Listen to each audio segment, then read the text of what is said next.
जय श्री कृष्ण।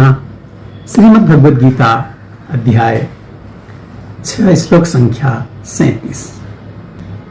अर्जुन उवाच अयति श्रद्धयोपेतो योगाचलित मानसः अप्राप्य योग संसिद्धिं कां गतिं कृष्ण गच्छति। अर्जुन ने कहा, हे कृष्ण, उस असफल योगी की क्या गति है जो प्रारंभ में श्रद्धापूर्वक आत्म साक्षात्कार की विधि ग्रहण करता है, किंतु बाद में भौतिकता के कारण से उससे विचलित हो जाता है और योग सिद्धि को प्राप्त नहीं कर पाता।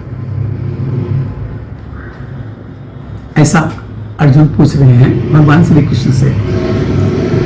देखिए, भगवत गीता में आत्म साक्षात्कार या योग मार्ग का वर्णन है। आत्म साक्षात्कार का मूलभूत नियम यह है कि जीवात्मा यह भौतिक शरीर नहीं है, अपितु इससे भिन्न है और उसका सूक्ष्म शाश्वत जीवन आनंद था ज्ञान में निहित है। इसके लिए अष्टांग विधि का, भक्ति योग का अभ्यास करना होता है।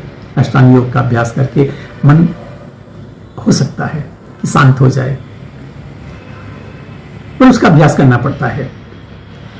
इनमें से प्रत्येक विधि में जीव को अपनी स्वाभाविक स्थिति, भगवान से अपने संबंध तथा उन कार्यों की अनुभूति प्राप्त करनी होती है जिसके द्वारा वह टूटी हुई श्रृंखला को जोड़ सके और कृष्ण भावना मृत की सर्वोच्च सिद्ध अवस्था को प्राप्त कर सके। इन तीनों विधियों में से किसी एक का भी पालन करके मनुष्य देर सबेर अपने चरम लक्ष्य को प्राप्त होता है। भगवान ने द्वितीय अध्याय में इस पर बल दिया है कि दिव्य मार्ग में थोड़े से प्रयास से भी मोक्ष की महती आशा है।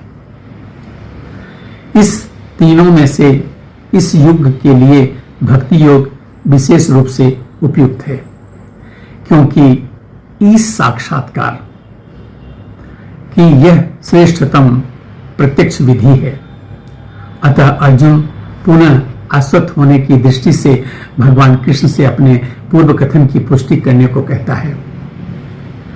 भले ही कोई आत्म साक्षात्कार के मार्ग में निष्ठापूर्वक क्यों न स्वीकार करे, किंतु ज्ञान की अनुशीलन विधि तथा अष्टांग योग का अभ्यास इस युग के लिए सामान्यतः बहुत कठिन है। पहला कारण तो यह हो सकता है कि मनुष्य इस विधि का पालन करने में पर्याप्त सतर्क न रह पाए। दिव्य मार्ग का अनुसरण बहुत कुछ माया के ऊपर धावा बोलना जैसा है। फलतः जब भी मनुष्य माया के पास से छूटना चाहता है, तब वह विविध प्रलोभनों के द्वारा अभ्यासकर्ता को पराजित करना चाहती है। बद्ध जीव पहले से प्रकृति के गुणों द्वारा मोहित रहता है और दिव्य अनुशासनों का पालन करते समय भी उसके पुनः मोहित होने की संभावना बनी रहती है। यही योगाचलित मानस अर्थात दिव्य पथ से विचलन कहलाता है। अर्जुन आत्म साक्षात्कार के मार्ग से विचलन के प्रभाव के संबंध में जिज्ञासा करता है। मिलते हैं अगले वीडियो में एक और श्लोक के साथ। तब तक के लिए जय श्री कृष्ण।